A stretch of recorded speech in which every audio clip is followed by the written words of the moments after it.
The number one question on any would-be property investor's lips is, where should I buy? And there's an entire industry prepared to take your money in return for answering that very question. But how can you be sure that their methodology is correct? How many of them have been around long enough to have been put to the test? And if they have been in the game long enough, how many are willing to be held to account? In this episode, we're going to review predictions that were made 15 years ago. We'll look at what worked, what didn't in the original research, and how our thinking can evolve as a result. Welcome to The Elephant in the Room. This is the podcast where we love to talk about the big things in property that never usually get talked about. I'm Veronica Morgan, real estate agent, buyer's agent and buyer's agent mentor, co-host of Foxtel's Location Australia, author of Auction Ready and co-host of Your First Home Buyer Guide. And I'm Chris Bates, mortgage broker, recently ranked number 5 in Australia out of over 18,000 brokers in the annual MPA Top 100 Mortgage Broker Awards. Before we get started, I need to let you know that nothing we say here can be taken as personal advice. We always recommend you engage the services of an appropriate and experienced professional. Today we're joined by the property professor himself, Peter Koulizos, and he's prepared to be held to account. In 2008, Peter published a book called Top Australian Suburbs, in which he identified 107 growth suburbs across the country. And I was fortunate enough to be in a presentation that Peter gave 5 years ago, where he reviewed his own performance 10 years after publication. And now, after 15 years, he's put his hand up to review not only where he got it right, but also where he got it wrong. So what lessons can we learn from this exercise about what really contributes to capital growth? And were there any red herrings? And what contingencies were needed but not anticipated? It's not often we get the opportunity to review property forecasts with the forecaster themselves. So we're really looking forward to this discussion today. Thank you so much for joining us again, Peter. Thank you, Veronica. Lovely to be with you again. Chris, how are you? Oh, I'm very well. And, for people who haven't listened, so we got Peter back on it. I just checked now, episode 33, which was our first year of the podcast, which was over 5 years ago now. And Peter and I, a lot of what I believe around property actually comes from you, Peter. Back in the day, I used to work at a company called Property Planning Australia, and I did courses with Peter. We did one for the Newcastle Jets. Didn't have much hair on my face back then. That was, back in 2012. And yeah, it was a real eye-opening experience. I feel like I got amazing training when I didn't know much about property at all. And so it's always good to chat to you because it's like a trip down memory lane for me. Peter, I think the last 5 years has been interesting, right? Like, I think it's, not taught me a lesson, but it showed me how big things can happen that you wouldn't expect to happen, i.e. COVID, and how, a change in work from home or hybrid work changes cities. And so how's your over the last 5 years, it incorporates that, and it also incorporated a bit of a downturn in Sydney, right? 2018-19 was a pretty scary time, if people remember back then with the Royal Commission. So over that last 5 years, do you feel like a lot of what your predictions held even more true, or do you feel like there's some gaps because you couldn't obviously predict things like work from home and hybrid work? Yeah, well, interesting. The 15 years also includes the GFC, and I didn't anticipate that coming. That's right. You published it at the beginning of that year, didn't you? I did, didn't I? I reckon it was launched 1 week before the GFC hit Australia. Who was to know? Oops. Who was to know? But one thing it shows me is that Australian residential property is very resilient. Not so much commercial property. I think we're going to see another big downturn in commercial property, in particular office property. As you mentioned, Chris, working from home. Basically, bosses don't need as much space as they did pre-COVID because some of their workers will be working from home some of the time, and so they need less space. So you will see that, and I've already seen some of the major superannuation funds not focusing on office property or retail. The big focus is on now what they call logistics. We used to call industrials, like factories and warehouses. Very simple example. JB Hi-Fi, for example, does not need as much retail space because they have a great online presence, but what they do need more of is storage space. And so you go online, yes, I'd like that TV, I like that iPad, whatever it is, click, and it's delivered to your door the next day. So you don't actually physically need to go to the bricks and mortar store. So that certainly changed during COVID. Even retail, somebody in my era is more likely to buy stuff online than I was before COVID. The one stalwart, though, is supermarkets. Even during COVID, where you had a good chance of getting it at the supermarket, people would still go to the supermarket to buy their groceries. Was there outing? Was there a loud outing? Other things they were happy to do online. So, but residential property, one thing that COVID has resulted in is more people going to the regions, because some of them may not need to go to work every day. Like, one of my daughters was a classic example. She was in Canberra right at the end of COVID, and she wanted to come back to Adelaide mainly to buy a house because she couldn't afford to buy one in Canberra. Boss said that's fine. Even though the team and the boss is in Canberra, she was in Adelaide. And even now, she's still working for a federal government department. She is in Adelaide, but her work team is scattered all over Australia. So people can now live where they want to live and work where the work is. So imagine, say my daughter, for example, she's earning a Canberra salary, but only on Adelaide expenses. I mean, that's a pretty good week. And do you think back in 2008, though, like the property fundamentals, work and distance from work were very key drivers of capital growth, right? And because time savings was so important, particularly for people who were more working in the city-based jobs and were working longer hours to climb the corporate ladder, right? So that extra hour a day time saving meant a lot of them. They'd pay a lot of money for that, right? That's not really there. That premium you pay for time, I mean, it is there for some roles, but is that really blown up your predictions, or is the fundamentals still true that people want to value not just work, but lifestyle to those areas? I'm close to the city, but also I'm close to cafes and restaurants and parks and established schools, and that still deserves a premium. So what I've seen is the city is not as important as it was, being close to the city, but it is still the most important element. But in 10 years' time, it might be different.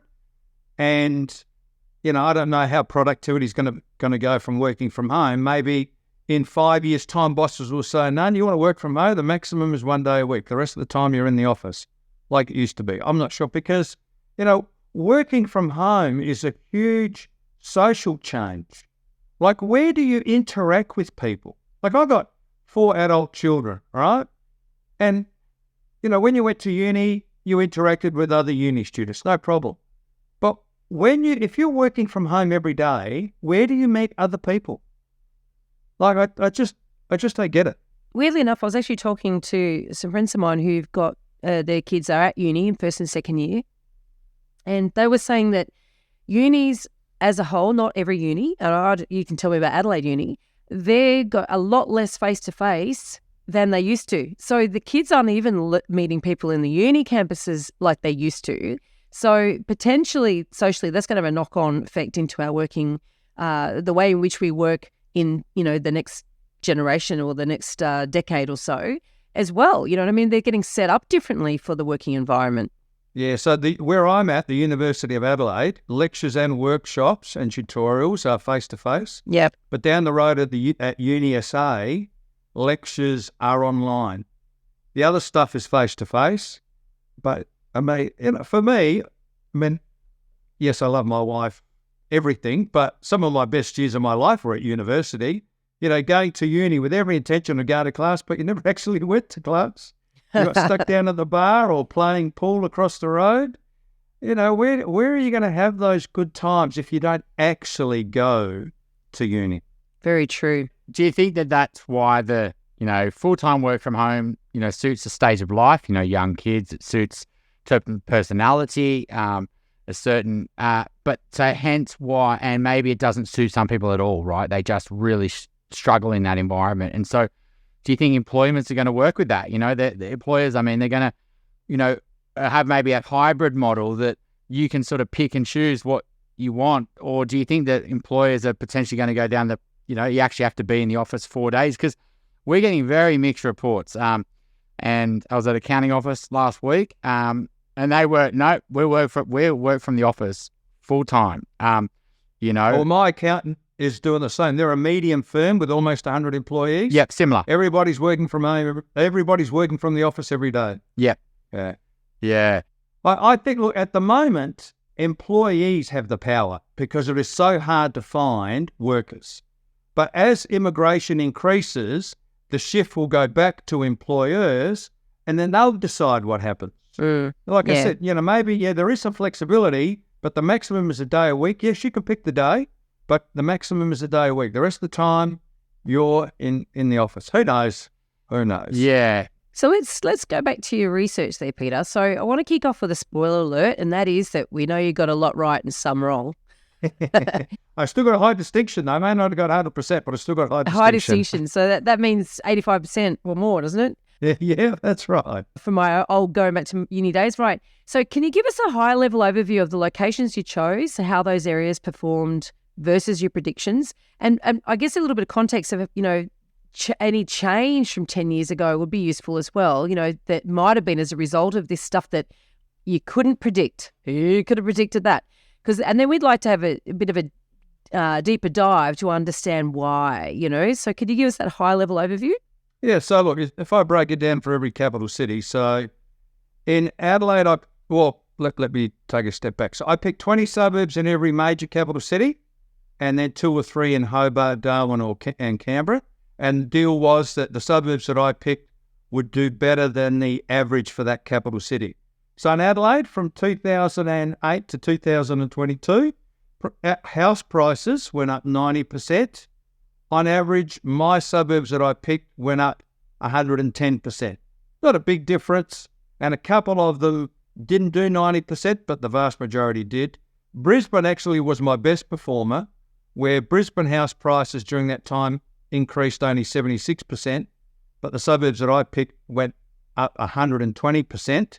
Huge. So it looks like my methodology works best in Brisbane, and every single suburb that I picked did better than 76%.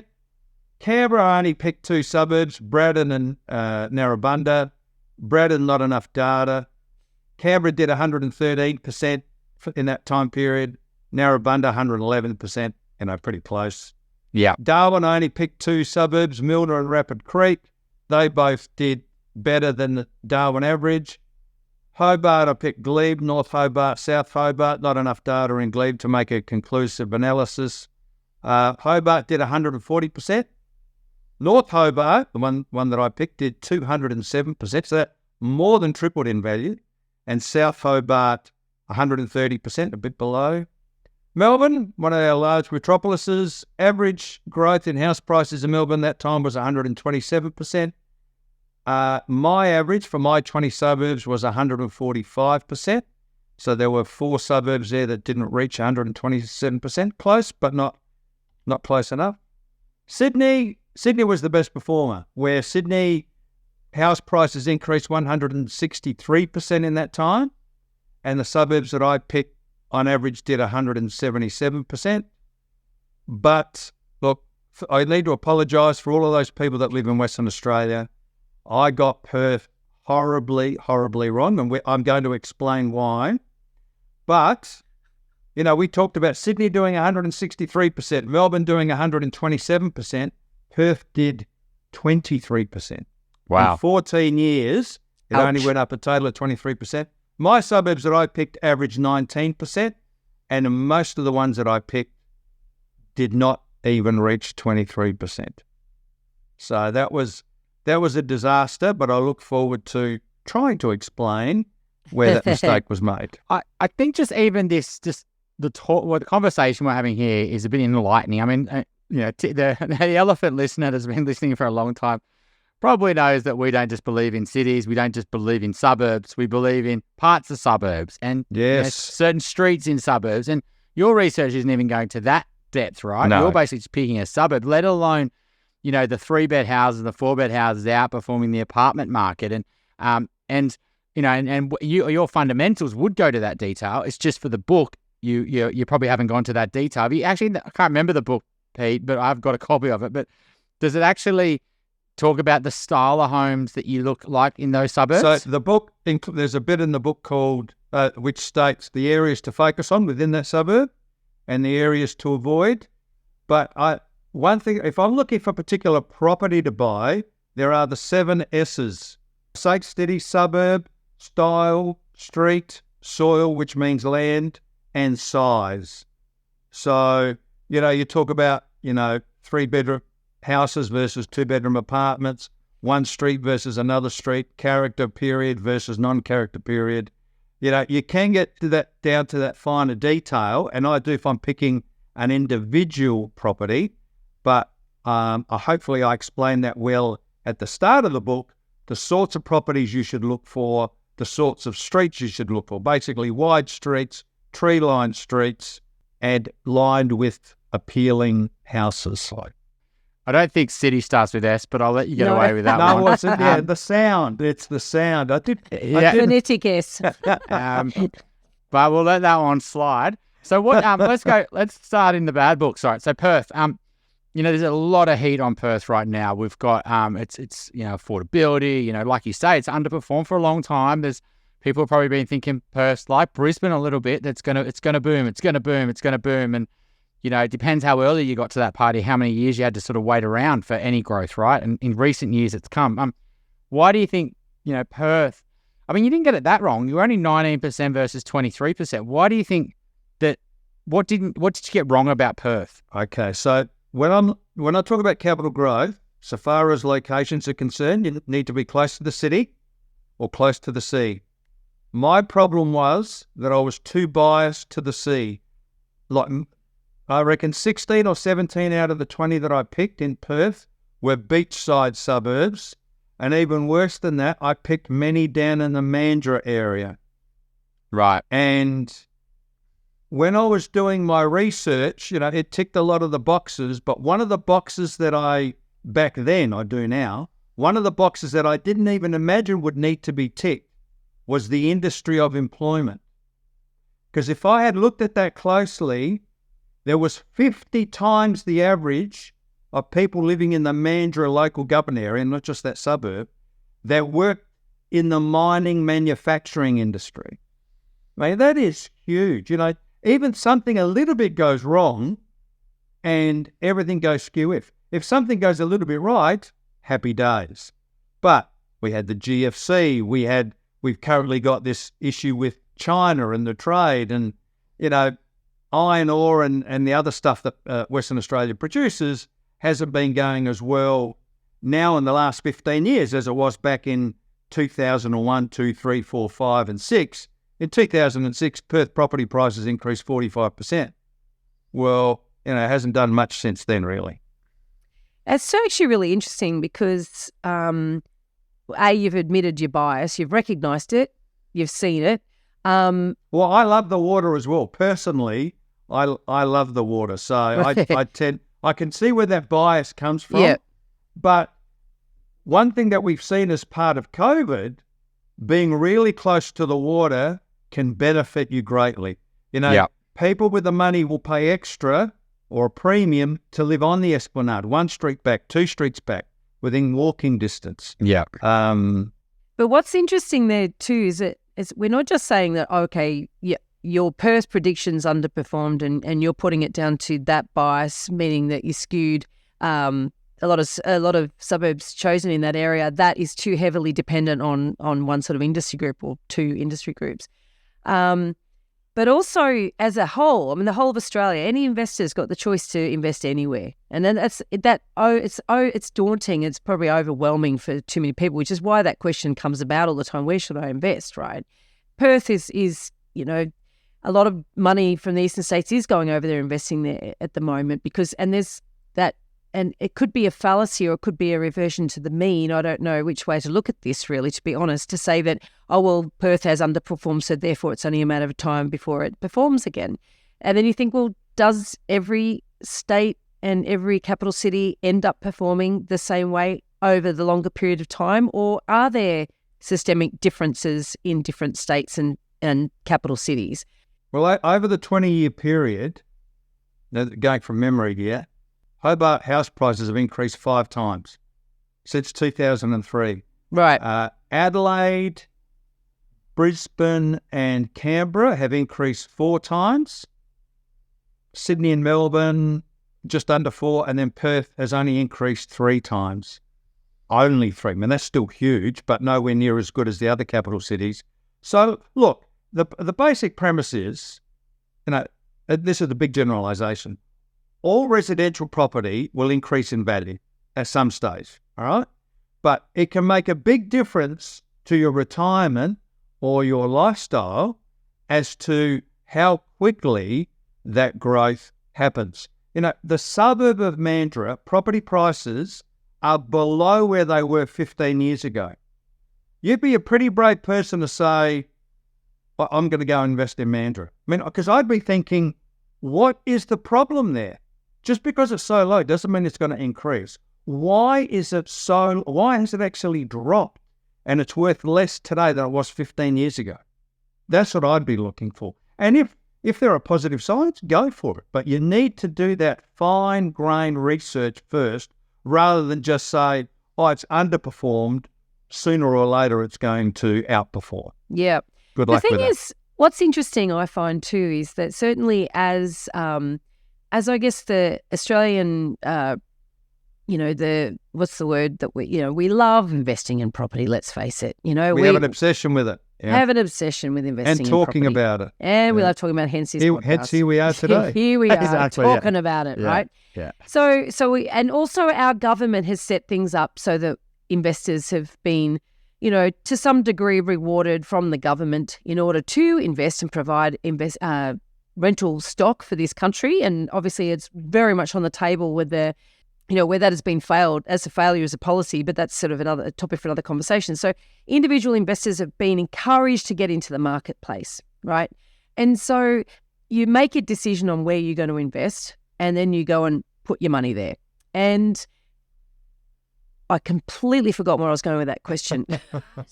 It was a good one. I know it was good. I'm just trying to do the setup. Let me chime in. It might help you. Some other research I've done, I call timing the market versus time in the market.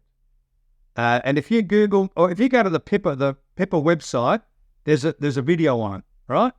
And what I said was, you can invest in a capital city for 15 years and just leave it there, or you can buy something in a capital city for 5 years, sell it, go to another capital city for 5, and then another.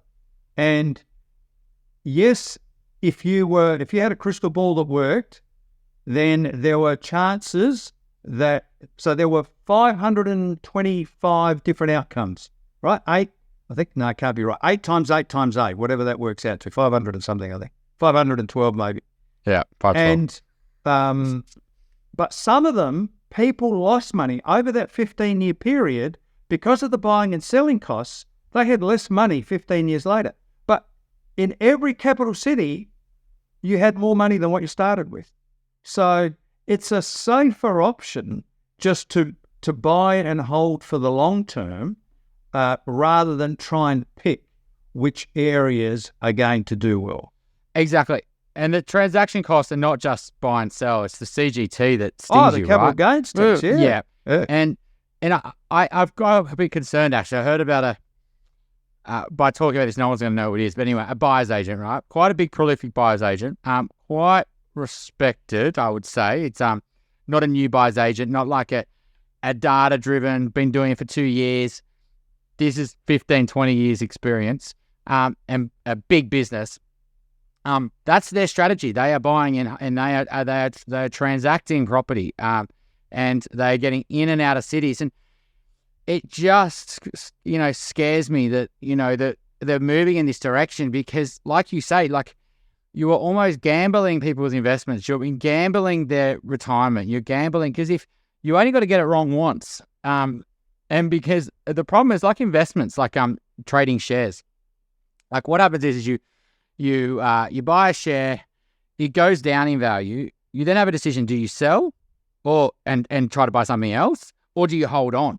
And what ends up happening, one mistake trips you up, and then you trip into another mistake. Okay, I'm going to hold on. Oh, that was actually another mistake. And you're burning time because you're trying to outsmart yourself and you're trying to, rewind previous decisions. And so, for example, they went for Hobart. Hobart didn't go up. Sydney went up. Okay, well, let's get back into Sydney. We'll do that. Sydney went flat. Now Hobart went up. And it's a really dangerous play. And so that's really good advice, I feel, for people who are trying to play this flip game is, would you been better off just holding a property, not paying transaction costs? Just is the risk worth the reward? And you're sort of alluding to it not. And I think another thing, you go. I was going to say, we'll put the link for that Pippa video in the show notes, but it does also lead into the question I forgot to ask earlier, which was that investor behaviour does distort markets to some degree. So in the sense that if you could just sort of look at a pure market based on owner-occupiers just trading and moving and selling down, selling up, blah, blah, blah, changing suburbs when they get a better job and they got more income, downsizing into apartments when the kids move out of home. If you could just look at the way markets behave based on that pure human behaviour, then I'm quite certain we'd see different outcomes here. But we are seeing like for instance, Hobart had a massive investor interest for many, many years. And, I can't necessarily, I'm not an expert in the Hobart market, so I can't tell you whether that meant that they overshot the mark and prices very well and truly overreached where they should have been, why there was a lag in the first place, et cetera, et cetera. So was the market created by investors for investors? You know what I mean? Like you just don't know. But because you've got a whole of Australia to play with in this regard, and that investor dollar isn't necessarily localised, like how much of that was in Brisbane, for argument's sake, how much was happening in Brisbane at the moment because it's still perceived to be affordable and safer than, say, investing in Perth. And so I guess, does your methodology look into that, or are you looking sort of at fundamentals and say, look, that's white noise? And ultimately, in the more affordable suburbs, they're going to attract investors for one reason, that is affordability. Whereas in these areas, because we haven't used the word gentrification yet, but I think that's obviously where your methodology goes to, right? That in areas that gentrify, it doesn't take long before they're unattractive to investors. That's right, mainly because of the high price. It's a bit crude what I'm about to say, but it's generally the people with the money that'll drive the market. Investors are very price point conscious. Once it gets too expensive or the yield is not there, they'll leave it and go somewhere else. So that's why, if I give an Adelaide example, because I know the Adelaide market really well, there's a stack of investors in the outer suburbs like Elizabeth and Salisbury. If you don't know where that is, it's about 40 k's north of Adelaide. 40 k's may not sound a lot if you're from Sydney, but 40 k's is like the edge of the city. It's a huge distance in Adelaide. It is. So, and it's very cheap out there, but there's a lot of investors out there. But you look at some of the eastern suburbs of Adelaide, eastern suburbs of Sydney, eastern suburbs of Melbourne, there's not a lot of investors. And one of the reasons is because it's so expensive. Well, hang on a minute. When you say there's not a lot of investors, let's dig into that a little bit. Because say, for example, in Potts Point in Sydney. Okay. If you look at the proportion of owner-occupied to investor there, it's actually skews to investors. Like there's actually last time I looked, 66% rented out, for argument's sake. So, but what we're not talking about is new investors. We're talking about people that have owned those properties for a long period of time. So new investors aren't coming in and impacting prices.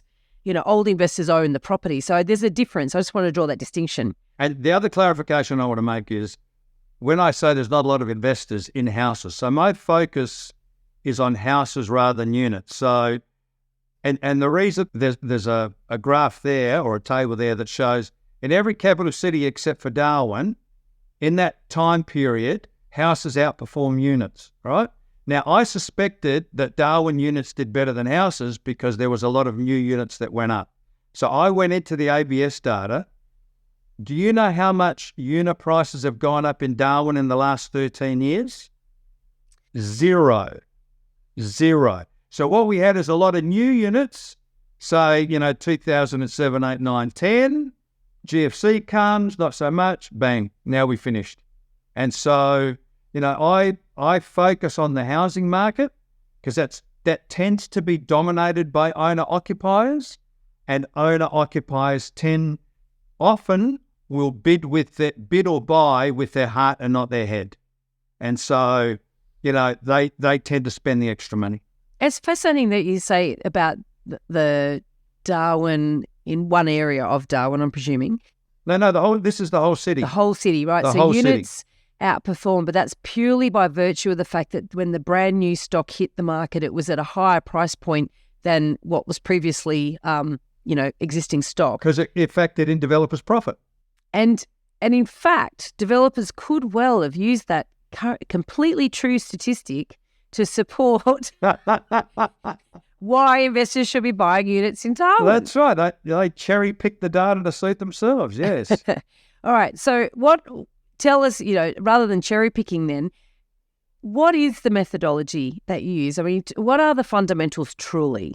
All right. So there's quantitative data and qualitative data. Quantitative data is about the numbers, right? Qualitative data is more subjective, a bit of opinion. So for me, the main stats that I look at are, and the question you need to answer is, are the following indicators outperforming the state average? Is the median weekly household income increasing? Is the number of people with a bachelor degree or above increasing? Is the percentage of professionals and managers increasing? Is the percentage of people that own their home outright or with a mortgage increasing? Is median house price increasing? And for me, the big one is the place of usual residence 5 years ago increasing? Because really, for an area to increase in value, you need a new group of people moving in. You need a wealthier group moving in. It's not like the people that live there suddenly become wealthy, unless you're in the mining industry, right? And then you can afford to pay more for houses. It's a different group, a wealthier group, which is a classic indicator of gentrification. And they want to buy, right? So the owner-occupier versus the renter is going up. So I love that because the first three things are right. Income growth, right? Income's going up. Is education going up, which leads to income growth. And then the third one you said is type of more executive roles, like so not just people starting out. Is it more the higher end, more advanced in their careers? So it is getting to the 40-year-olds, right, that are getting their forever homes. And there's a suburb. Is it gentrifying from a starter suburb where you get in as a young family, or is it to a forever home suburb? Because that's what a forever home suburb is, where people aren't leaving, which is your last point, where they're staying for more than 5 years because they're putting their kids through school, they're investing in the community, and that also then leads to a lower turnover rate, right? So because if people are staying in their homes longer, then there are less properties coming on the market, so you're getting less supply every year, so you're getting stronger and stronger demand competing on a smaller supply. How do you, I guess, how do you pick the city though, Pete? Because I think that's a really... That is the multi-million-dollar question, Chris. Yeah. Now, I didn't do this research, but one of my students did some brilliant research on cities, right? Trying to pick cities. So she did some correlation analysis. Now, correlation means one thing happens at the same time as another. It doesn't mean one thing happens because another thing has happened, right? They just happening at the same time. And she looked at all the major capital cities around Australia, and household consumption was a big indicator of how well Brisbane was going to do, Brisbane residential property. The money supply was the key indicator of how well Sydney was going to do. Right. And something called state final demand, which when we talk about countries, we talk about GDP, gross domestic product. When we talk about states, we talk about state final demand. And that was predominant in Adelaide, Perth, and Melbourne. So look, even though I've spent probably 20 years focusing on suburbs, I should have been focusing on cities. Because if you look at the Sydney suburbs, the top 20 Sydney suburbs, there's only one of my Adelaide suburbs that outperforms the Sydney suburbs. So I would have been just better off if I knew how to do it. Say Sydney's going to do better than any other capital city, I'm going to invest my money in Sydney. It almost doesn't matter which suburb. It does really. You're still going to focus on close to the city and the sea, but we're going to focus on Sydney rather than focusing on the micro fine-grained data of suburbs and not even consider cities. I'm on a personal mission to help more people make better property decisions. And you can find out all about what I'm working on at veronicamorgan.com.au. And there you'll find resources for first home buyers, details about my buyer's agent mentoring program, access to suburb help for investors, or if you're looking to buy your dream home or an investment property in Sydney's inner west, eastern suburbs or lower North Shore, you can connect with my team at Good Deeds Property Buyers. If you're thinking about buying your first home, upgrading to a new one, or purchasing an investment property anywhere in Australia, we would love to carefully guide you through this journey and importantly get the finance right. Please reach out via our website, wealthful.com.au. Don't forget that you can download our free full or forecaster report. Which experts can you trust to get it right? theelephantintheroom.com.au. Just on that point though, do you think though that budget really matters here, right? So, okay, you haven't really got all the choice of all the cities, right? Because different price points in every city, right? So, okay, I think Sydney's going to perform the best, but my budget's 700,000, right? I wouldn't bother. So then, exactly. So then I'd love to bet on Sydney, but then I really have to go where my budget's not going to increase much. My income's not going up. I don't think I'm going to get massive upkicks in my borrowing capacity for, unless something changes. If something changes, then it's going to affect the market anyway. So I can't wait. So you think that you've got to be really careful where you enter based on your price point that you've got? And so that's an excellent question you raised, Chris, because in my Sydney data, one of the suburbs that I picked was Woolloomooloo, but there's not enough houses in Woolloomooloo to come up with reliable data. So all I've got is units. Now, in Woolloomooloo, in that 14-year time period, unit values increased 105%. So they're just more than doubled, right? Which sounds great. But we've got Darlington went up 222%. Forest Lodge, 199%. Marrickville, 203%. Rockdale, 199%. These are houses, though. And so it's a very good point you raise. If you've only got 700,000, I don't know the Sydney market that well, but again, I would still be focusing on houses rather than units because, the data shows in every capital city, houses will perform better than units. I'm only comparing houses with houses here in each capital city, right? So if you've got a certain limit and you can't afford to buy a house in that area, then look for somewhere else where you can afford to buy a house. Or at least a townhouse with some land. Not these bloody high-rise apartments. I do know Sydney, Peter. And okay. So I guess what I would say to that is that I'm not going to disagree with you in broad-ranging principles there. But Woolloomooloo is not a good suburb to choose if you're going to try to understand the unit market in Sydney. It's got a huge amount of social housing. It does, doesn't it? Yes. Just walking the streets, I could tell. Because one of the things that I did writing the book is I visited and walked the streets. And doesn't matter which city you're in, you can pick the social housing, can't you? Well, yeah, you can. And there's an enormous amount down there. And there's a lot of people who are sleeping rough. But it's close to the water. So, once again, maybe your and bias the and the city, your bias kicked in. But, certainly places like Darlington also has a lot of social housing. However, it doesn't have, there are units there, but it doesn't have a lot in the way of units by comparison.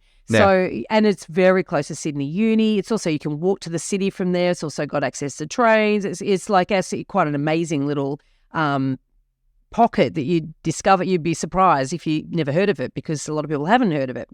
But I also look, I do track properties over on a sort of more micro sense, right? So if I was looking at Surrey Hills, for example, and I had a budget of, say, 1.5, you might still scrape it in and buy some absolute little shitter house on a tiny handkerchief of land, or you can buy yourself a decent apartment for that money. And if you buy, you really cherry pick the apartments, you will do better over time than if you'd bought a house in that same suburb for that sort of money. So I think the budget question is a really important one. And someone comes to me and says, look, I don't have $1 million, for instance.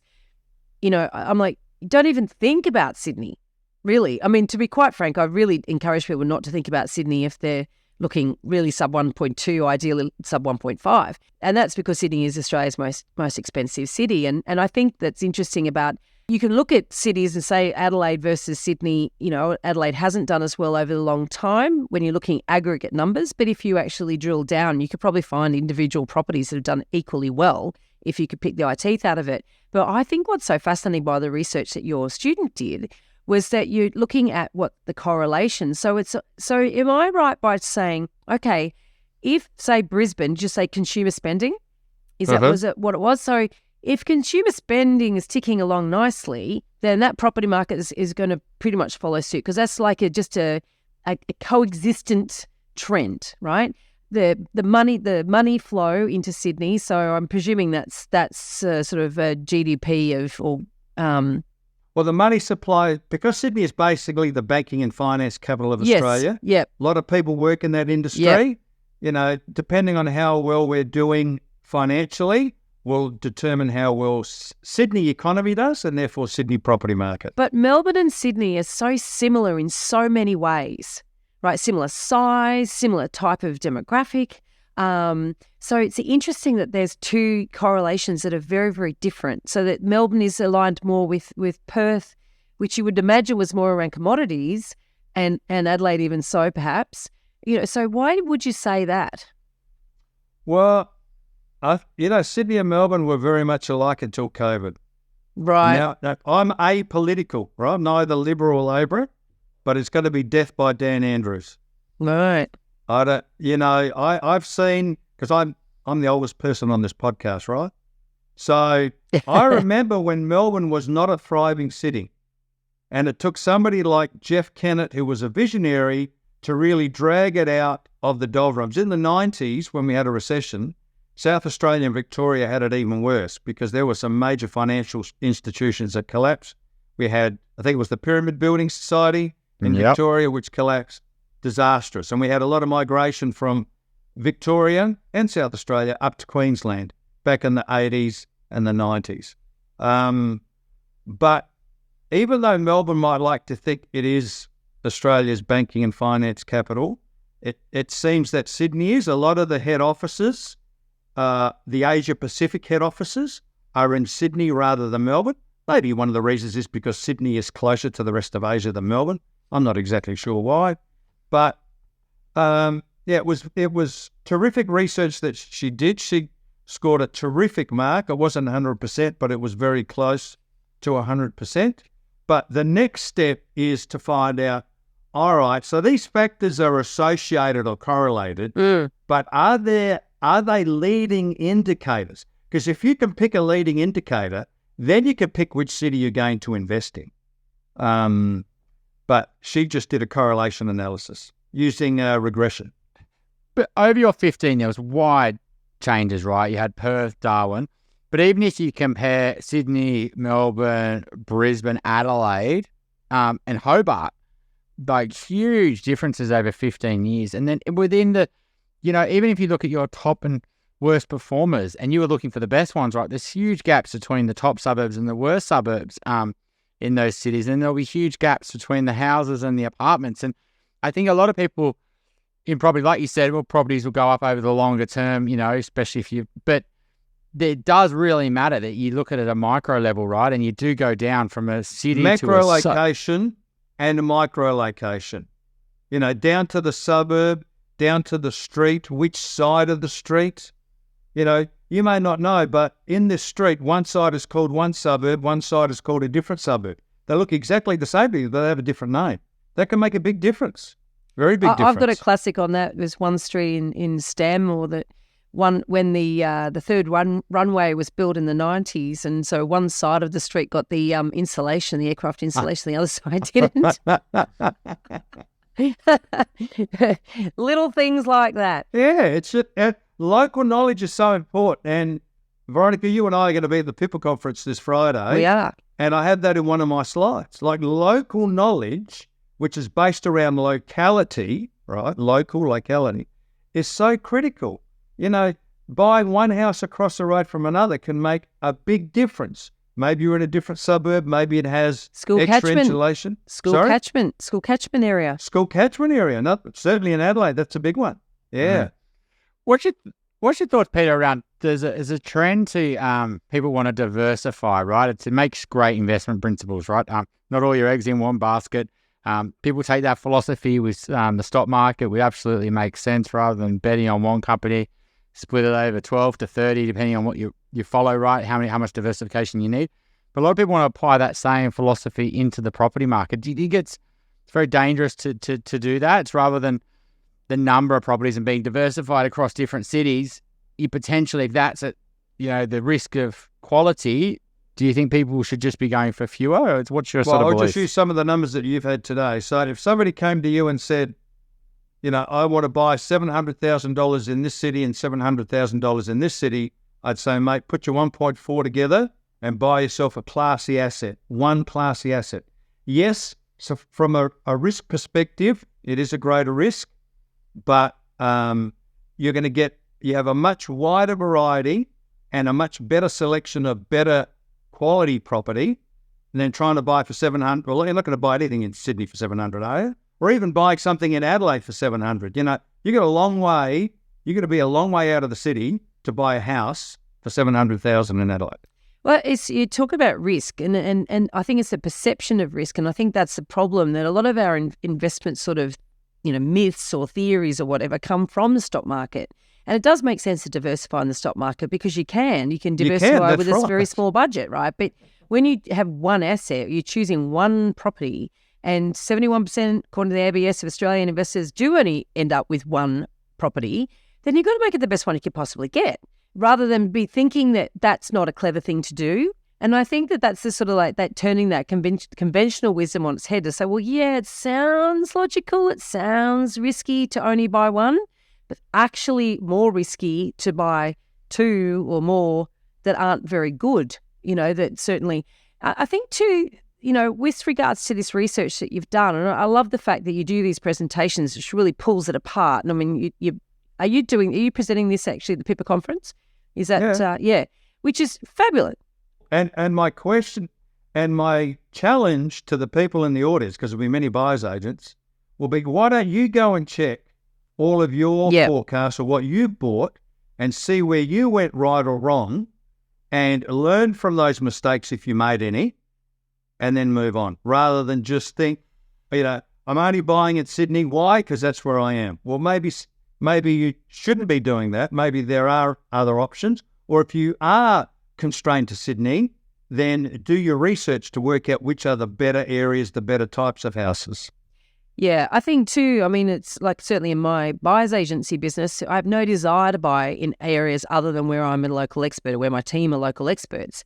And so, but we're not so wedded to that we can't talk about other areas to clients and then introduce them to other area specialists in those other areas. And quite often if someone comes to me with a budget that is not enough for Sydney, I'll say, well, look, my understanding is that you could buy a quality property in Adelaide, you could buy a quality property in Melbourne, Newcastle, Geelong perhaps, you could, Brisbane. How about I introduce you to a really top-notch buyer's agent in each of those locations? You talk to them. It doesn't really matter where you buy, as long as you can get in any of those that you'd all do well if you actually bought a great asset in any of those locations. It's a matter of finding a buyer's agent that you have confidence that is prepared to actually show lift the bonnet and basically explain their methodology and why they do the things that they do.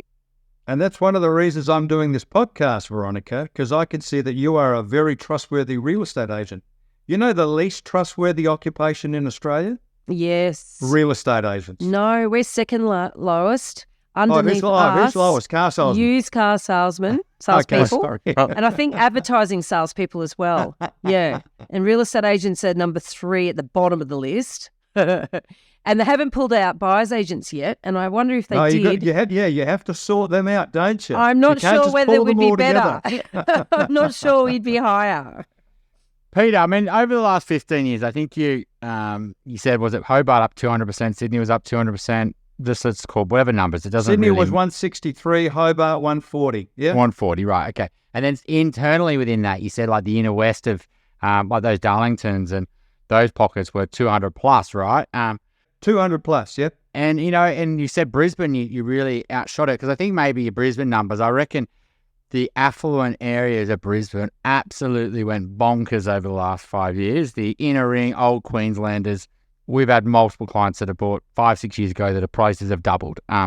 Places like Norman Park, which was 15 years ago, I said was affordable or buyable because one of my criteria was the median house price had to be around or below that of the capital city. Now Norman Park's median house price is well above that of Brisbane. So what's your thoughts on because I think it's a difficult question and I would love to hit you with it, but the growth rate's sustainable over the longer term. Has property had its day? Are we going to be getting, this type of capital growth over the next 15 years? Or do you think that we've got writing on the wall in certain areas? Well, what's your take? All right. Let me explain it this way, because I've been around a lot longer than you two. In the old days, we would buy property which would double in value in 10 years, right? And the yield was double digit.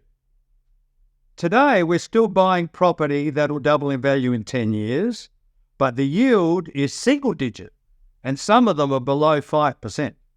Quite often. Quite often. Yeah. Even 2 or 3% is a good return. Yeah. When I first started investing, it was not unusual to be buying property with a 10% rental return. Not unusual at all, especially units. The problem is, of course, that as you get more capital growth, and that obviously puts more pressure on the yield, right? So rents are not as elastic as property prices, because there's more things you can do to improve your affordability when it comes to buying property that you don't have that luxury when you're just paying rent out of your income, right? So that's one of the problems there. And I guess so it's that, I don't know, it's that ongoing challenge, isn't it? That you buy for capital growth, which we always recommend is what you do with property. But it means that the better capital growth assets tend to cost you more in the early years. And it's a hard bitter pill to swallow for a lot of people. You talk about risk earlier. A lot of people feel that the risk is in the borrowing and the risk is in being out of pocket, that they can't sort of keep their eye on that bigger prize. And then other people will say, that's ridiculous that you focus on capital growth, and use negative gearing. And it's like, it makes me sort of laugh, that argument. But Pete, I don't think you've answered the question. I'm a great little politician there, I think, in terms of... Sorry, I'm trying to be as truthful as I can. What was your question again? Are we going to continue to see capital growth? I'll be a bit tongue-in-cheek. Obviously, prices have gone up dramatically and doubled and our yields have come down. But, in terms of it sort of lasting, this sort of... Sustainable growth, is that what you're saying? Sustainable, yeah. And what's the, because there's lots of things driving it, right? You say population growth, productivity, scarcity, income growth, etc. So, being around so long, I do think there's a lot of wisdom there to show that there's, the fundamentals will stay true. It may not mean all properties grow at a crazy rate, but the fundamentals should still hold over the longer term. And I guess maybe just explaining that out, how over the next 15 years, the fundamentals will still be the fundamentals, and what the growth rate is hard to know. But growth should still be there, I guess, would be my take. But what's your belief? Yeah. I mean, you just need to look at what's happened around the world in more mature property markets where they've been going for hundreds of years. And some people have just, buying a home, they don't even think about it. It's just not going to happen, right? And so, in time, maybe not in my lifetime or your lifetime, that will probably happen in Australia in particular, in Sydney, where property prices increase so much that unless your parents give it to you or, it's come down to you after they passed away, you're not going to be able to afford it.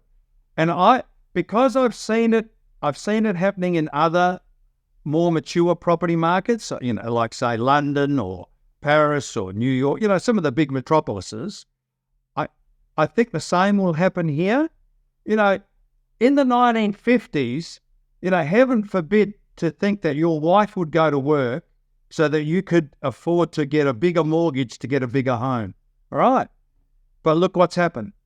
Heaven forbid that in the 1980s, we thought that a 5% deposit would be enough to buy a house when it used to be 25%.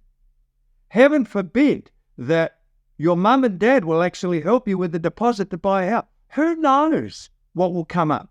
I mean, some sort of initiatives have continued to come up in other countries around the world to allow some people to buy property.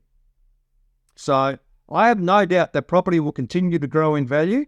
Unfortunately, there will be less people that will be able to afford it. Because I say again, it's not just the people with the money, it's the people with the access to the money that can borrow the money that will drive the market. So apart from anything else, Australia is quite a unique market. It doesn't function the same way other countries' property markets function. But also, and there are some new initiatives, I mean, even in the government with their equity. Help to buy. That's it. Right. We've had Evan on from Longview, and they've come up with a shared equity product. So, that's like the next sort of iteration, I guess, of how else can we get people into the market whilst prices keep going up. But I guess what's interesting now, I look at how much the emphasis is on building a lot and building quickly, which is going to be high rise, going to be units, multiple dwellings. It won't be houses. So the proportion of houses on blocks of land available, even townhouses on sort of their parcel of land available, is going to shrink. And so that's going to be even more and more scarce. So typically what happens with scarcity, I guess you've got scarcity brings growth and demand, but also I guess you look at the bell curve and you go, well, scarcity also puts you into that sort of tiny tip at the end of the bell curve where only a small proportion of Australians can actually afford to participate in that market as well. So I guess there's lots of those factors at play. And if you're looking at from a pure investment point of view, I think that, we're talking about investors buying houses here rather than buying apartments. And certainly the whole investment space is going to change quite dramatically with the build to invest coming in and also with governments re-entering the market in terms of provision of rental stock. So I think that's going to fundamentally change things a lot in terms of the multi-dwelling sector. And in terms of houses, I mean, yeah, I guess it could just mean as less people can afford it, then there's less of a market, or it could mean that it just becomes more in demand. Have you got any thoughts on that? Houses as distinct from everything else that's available. Yeah. So I certainly do like your logic, Veronica, where there's going to be a lot more smaller dwellings built and high-rise because they can build them all quickly. So houses will be in shorter supply. Even if demand is the same, price will go up. You look now, if money wasn't an issue, the vast majority of Australians would want to live in a house. 3-bedroom house or 4-bedroom house and some land if money wasn't an issue. But for most of us, money is an issue, so we have to make compromises. And so some people have to buy townhouses, some little flats or units, and some apartments. But again, it's the people with the money or the access to the money that will drive the market.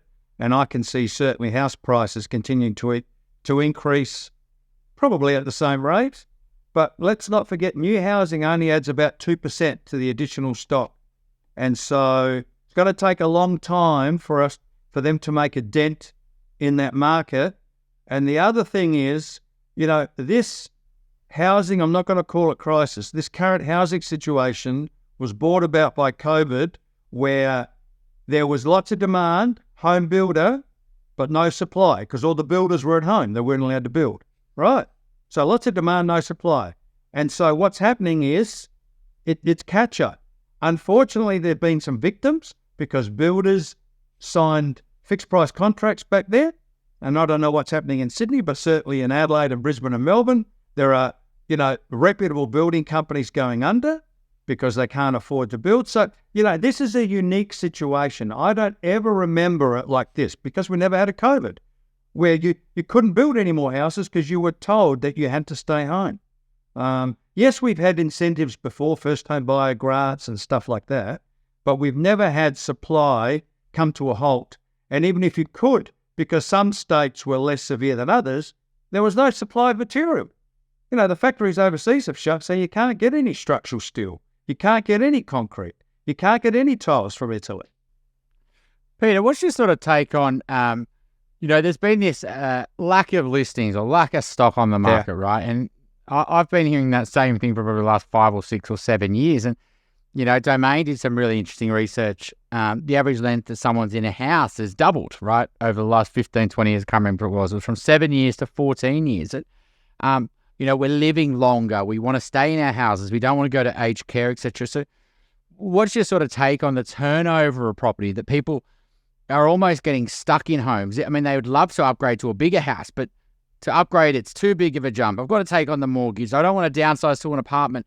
And so, if anything, our stock's going to naturally just, if we're going to talk about houses, is really just going to keep grinding to a halt, because people haven't got the ability to keep moving up the ladder and transacting property, let alone the transaction costs. So, yes, there's limited houses, but every year that's less houses are transacting. The turnover rate's reducing. Well, as building new is costing more, people and the transaction costs, buying and selling, right, stamp duty and stuff, people are saying, well, it's just better to stay at home. Well, let's just renovate, or if we can, let's extend, and we'll just stay here. And so that's becoming more and more of an option to many people, especially now when construction costs have significantly increased, and interest rates today on average, I don't know, I'm guessing might be say 6.5%, whereas 2 years ago they were 2.5%. So why would, let's say you got a fixed rate loan at the moment, why would you sell a property now paying only 2.5% interest to go and buy one and pay 6.5% interest? Because for a start, you won't be able to buy one as expensive because you can't afford it anymore.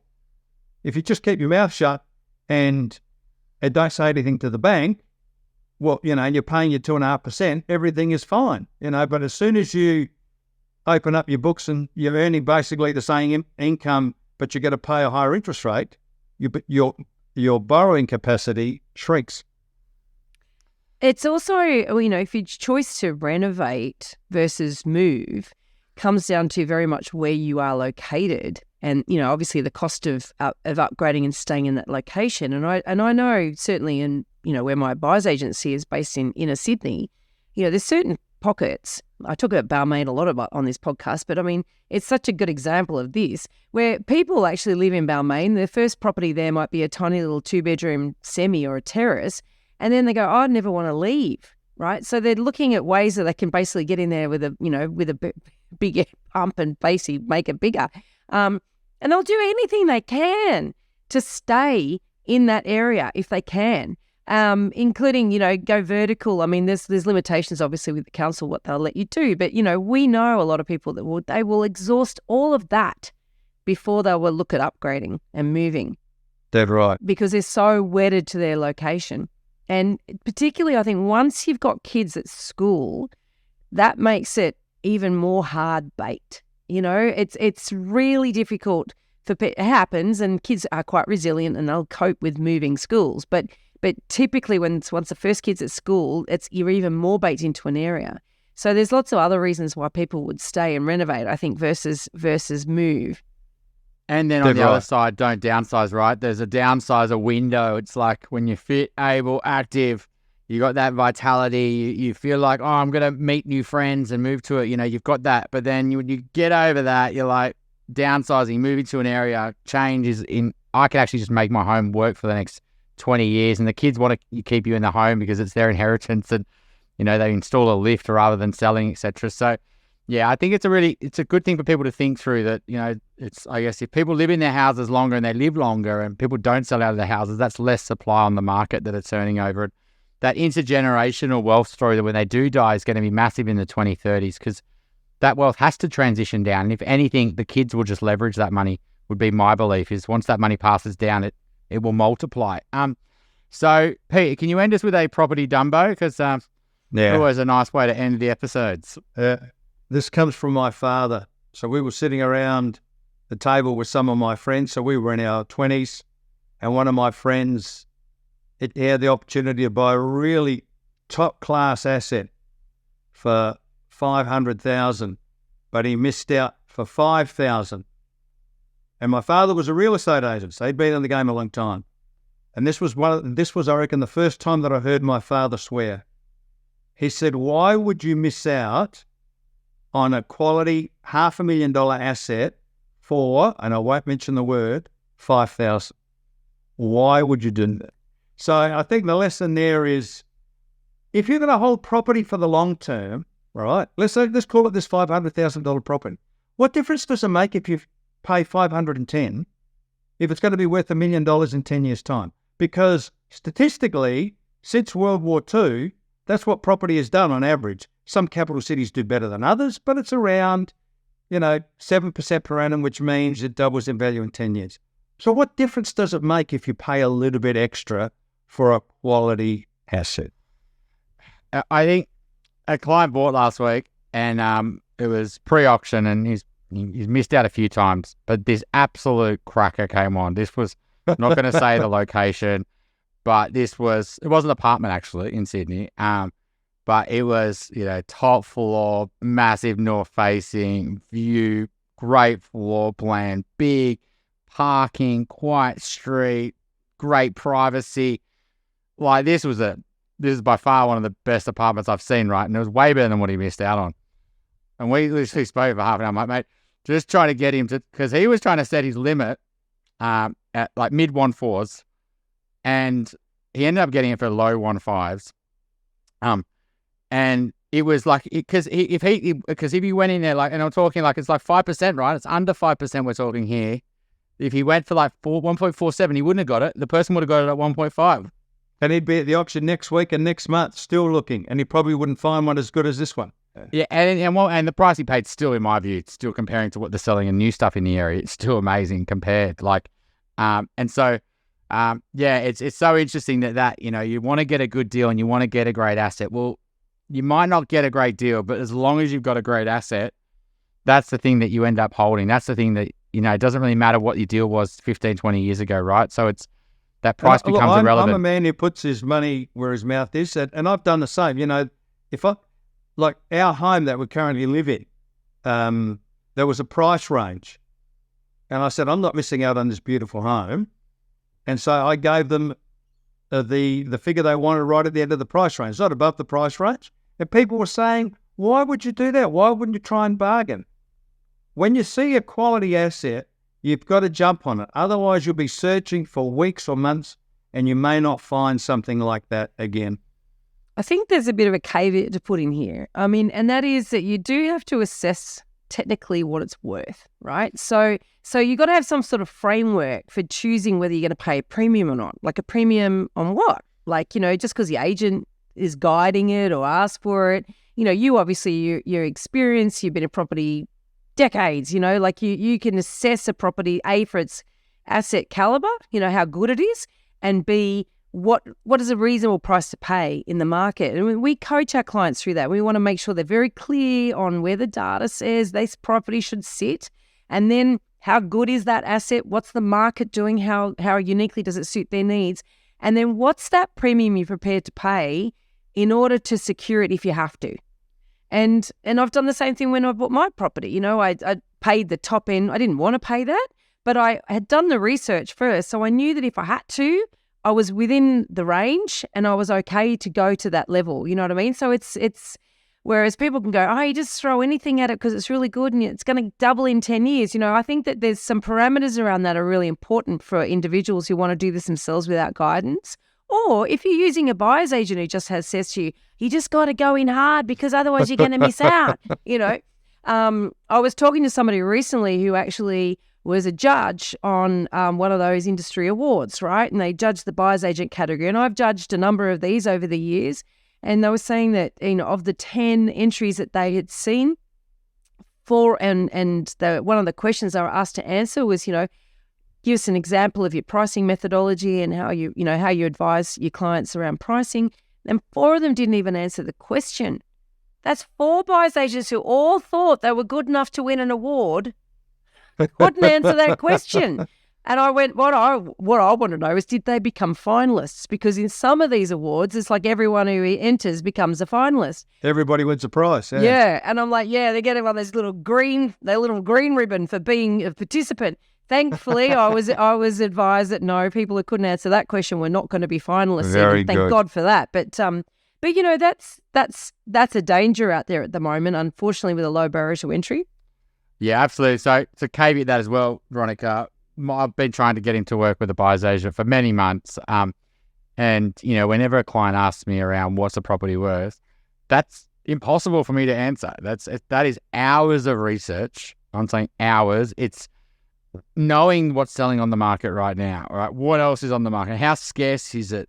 How's it compared to what sold 6 weeks ago or 2 months ago? What's on, there's so much that goes into that, Veronica, right? That you do, and that local knowledge of being able to compare assets like that sold, or, the conditions that something sold under. That was actually, Yes. the reason that sold was actually a quick sale, and it was actually a really good buy. That's not going to be reflective of its actual value. So Well, the neighbour bought it and they fought with someone else who was a real alpha male. And That's right. And so it's really hard to know the value, and and so that's where I think it's you need that expert knowledge, not only with other parts, but valuing property is really hard. And what happens is I think people will naturally go to they want to get a good deal, so they naturally undervalue it, or they naturally get anchored to the range or 10% above the range, and then they could have got it for 14% above the range, but they were so, trying to get a great deal plus get a great asset, and, it ends up making compromises in time if you want to buy. So thanks so much for the chat, Peter. I'll actually see you anytime. Friday as well. I'm on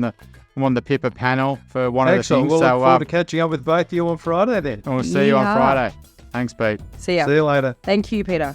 If you have a question that you'd like us to answer in an upcoming Q&A episode, you can send us a voicemail or written question via the website, theelephantintheroom.com.au, or you can email us directly at questions@theelephantintheroom.com.au. If you like what you're hearing, please share this episode with others you feel would benefit. And while you're at it, why not leave us an iTunes review? 5 stars would be great. I know that sounds a bit cringy, but we have it on good authority that every review helps make it easier for other people to find out about us and hear what our